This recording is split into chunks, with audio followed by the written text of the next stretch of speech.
Thank you Jesus. सभी को जय मसीह की। परमेश्वर आपको बहुत आशीष दे। आमीन। तो आइए वचन में चलते हैं। आज का वचन सभी ने सुनना है। जब हम परमेश्वर के वचन को ग्रहण करते हैं, ऑब्वियसली परमेश्वर को ग्रहण करते हैं, और हम हमारी ज़िंदगी सेम नहीं रहती। जब हम परमेश्वर के शक्तिशाली वचन को ग्रहण करते हैं, वो वचन हमारी ज़िंदगियों को बदल देता है। वचन जीवन बदलता है। वचन ही परमेश्वर है। परमेश्वर को जब हम ग्रहण करते हैं तो वो हमारे जीवनों को बदल देता है। हमें वो अंत काल तक हमें मृत्यु से बचाता है। हमें जब हम परमेश्वर के वचन को ग्रहण करते हैं तो हमें वो नया जीवन देता है, नया बनाता है। हमें मृत्यु की कोई हानि नहीं होती, क्षति नहीं होती। और जब परमेश्वर के वचन को हम आनंद के साथ ग्रहण करते तो वो हमारे जीवनों में भरपूरी से खुशियों को भरता है। हमें आनंद को भरता है, दया को भरता है, अपनी भलाइयों को दिखाता है परमेश्वर का वचन। आमीन। क्योंकि वचन ही तो परमेश्वर है, इसलिए आपने सभी ने वचन को सुनना है। क्योंकि हमारे ज़िंदगियों की जो घटी कमी होती है वो परमेश्वर का वचन ही पूरा करता है। आमीन। क्योंकि वचन शक्तिशाली है। आमीन। और वचन ही हमें एक उत्तम मकाम पर लेके जाता है। आमीन। तो सभी ने वचन को ग्रहण करना है। आमीन। तो आइए वचन में चलते हैं। सर्वशक्तिमान जीवित परमेश्वर, हमें आज का वचन दे के जाना। पिता, अपने वचनों की सामर्थ्य अपनी बेटी पर जाहिर करना। मैं ना बोलूँ, आपका आत्मा होकर सबसे बातचीत करे, सबको आशीष दे के जाना। परमेश्वर गवाही करना बोलने में। आमीन।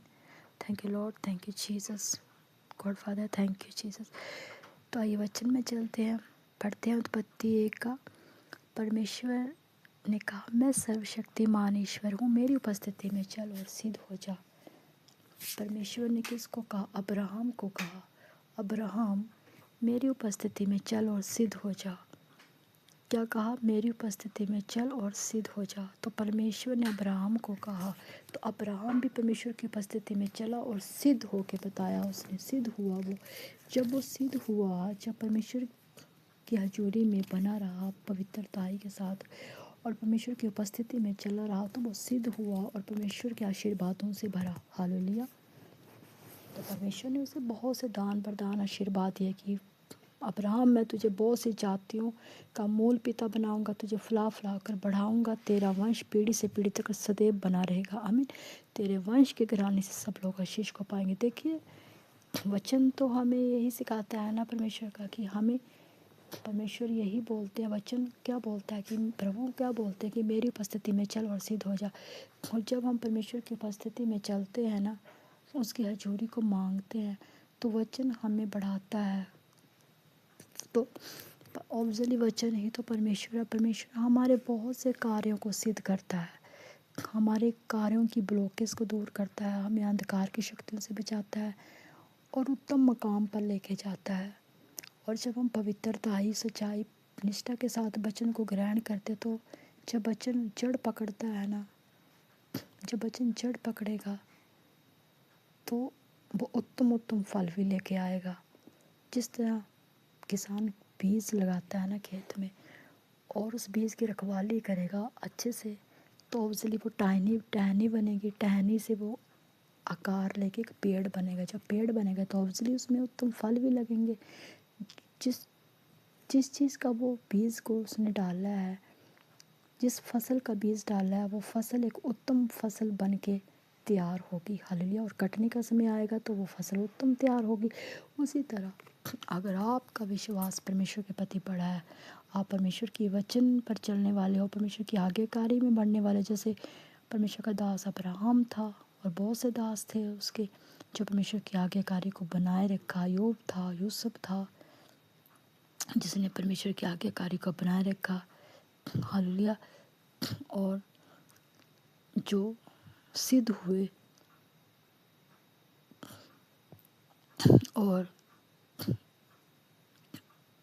दाऊद था, जो दाऊद था जो धर्मी था, जो आज्ञाकारी पर चलता था, परमेश्वर का भय खाता था। और हमें परमेश्वर का भय खाना है।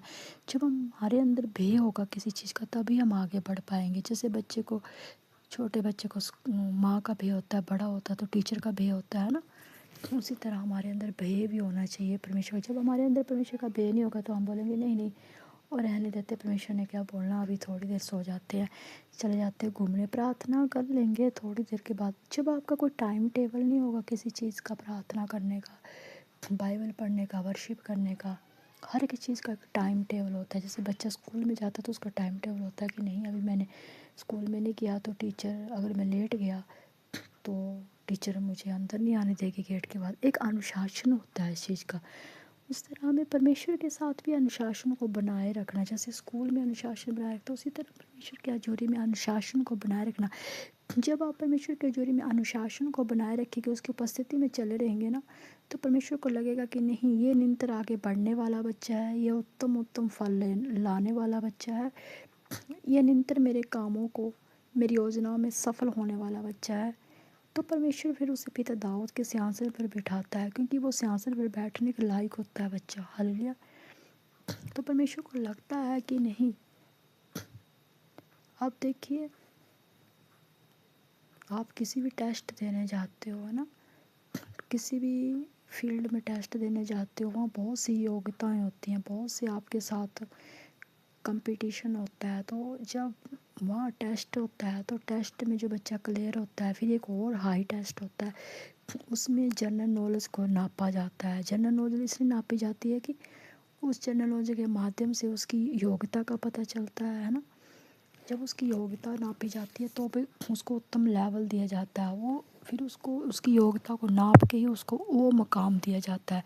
ऐसे लल्लू पंजू को डॉक्टर नहीं बनाया जाएगा, लल्लू पंजू को कैप्टन नहीं बनाया जाएगा। लल्लू पंजू इंसान कोई जहाज़ नहीं उड़ा सकता जब उसको नॉलेज नहीं होगी। और एक आम आम इंसान डॉक्टर नहीं बन सकेगा, वो ऑपरेशन नहीं उसको करने आएगा क्योंकि पढ़ा ही नहीं होगा, उसने कोई ट्रेनिंग नहीं की होगी। उसी तरह ना हर इंसान अपनी योग्यता के माध्यम से एक उत्तम लेवल पार करता है। हमें, आप किसी फील्ड में जाना चाहते हो, बिजनेसमैन बनना चाहते हो, तो आपको वो जनरल नॉलेज होनी चाहिए बिजनेस चलाने की। आप टीचर बनना चाहते हो तो टीचिंग गाइडेंस होनी चाहिए आपके पास एक एक्सपीरियंस होना चाहिए।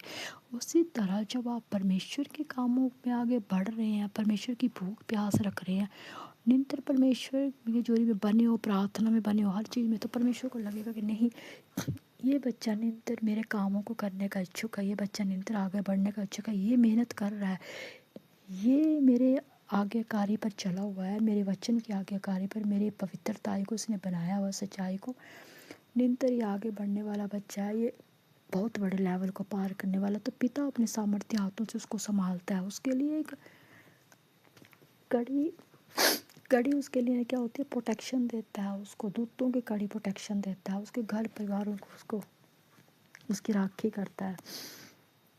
जहाँ जहाँ आप जाओगे ना, प्रभु के दूत आपके साथ होंगे, आपको दिखेंगे नहीं लेकिन आपकी प्रोटेक्शन ज़बरदस्त होगी। हालेलुया। क्यों? क्योंकि आप धर्मी हो, आप परमेश्वर का भय मानने वाले हो, परमेश्वर के साथ वफादारी से चलने वाले हो, उसकी आज्ञा को मानने वाले हो, उसकी व्यवस्था को पूरा करने वाले हो। जहाँ जहाँ आप जाओगे, जिस भी चीज़ पे हाथ रखोगे वो आपकी हो जाएगी। हालेलुया। क्योंकि परमेश्वर ने कहा है, उसका वचन सत्य है। उसने कहा है कि तू मेरे वचन की आज्ञा को मानेगा, तेरा वचन, मेरा जो वचन है तुझ में बना रहेगा। देखिए, अगर परमेश्वर की आप आज्ञाकारी को मानेंगे, परमेश्वर का वचन आपके हृदय में बसा रहेगा, तो मैं बोलती जिस चीज़ पे हाथ लगाओगे वो आपकी हो जाएगी। जिस भूमि पर आप चलोगे और सोचोगे मेरी हो, तो आपकी हो जाएगी, क्योंकि वचन ने कहा, वचन में कहा है उसने।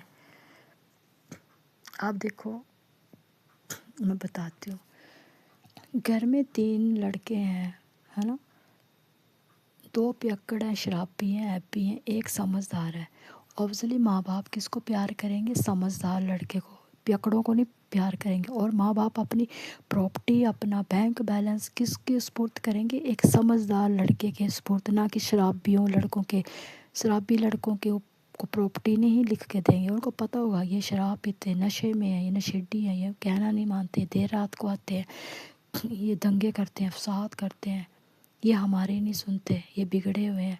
तो माँ बाप उनको प्रॉपर्टी देंगे, लेकिन सबसे ज़्यादा समझदार लड़के को समझा के उसके नाम पर करेंगे और उसके हक पे करेंगे, उसके हक पे करेंगे, फिर उनको आगे जाएगी प्रॉपर्टी। ना कि माँ बाप उन दोनों के नाम पे प्रॉपर्टी कर देंगे। उनको पता होगा दोनों के नाम पे कि तो ये पियक्कड़ शराब में प्रॉपर्टी उड़ा देंगे, सब कुछ नशों में उड़ा देंगे। और माँ बाप किसको प्यार करेंगे? जो वफ़ादार होगा, जो सही राह पर चलता होगा बच्चा। उसी तरह परमेश्वर भी किससे प्यार करता है? जो परमेश्वर की आज्ञाकारी पर चलता है, उसकी पवित्रताई में बना रहता है, सत्य से बोलता है, सच्चाई से चलता है। आप पवित्रताई पर बने हो, सत्य सच्चाई से चलो लो, फिर भी कोई आपको बातें कर रहा है पीठ पीछे, तो वो अपने ही गड्ढा अपने लिए खोद रहा है। हालेलुया। वो अपने मार्गों में कांटे बींज रहा है। क्यों? क्योंकि वो एक धर्मी इंसान को बातें कर रहा है। वो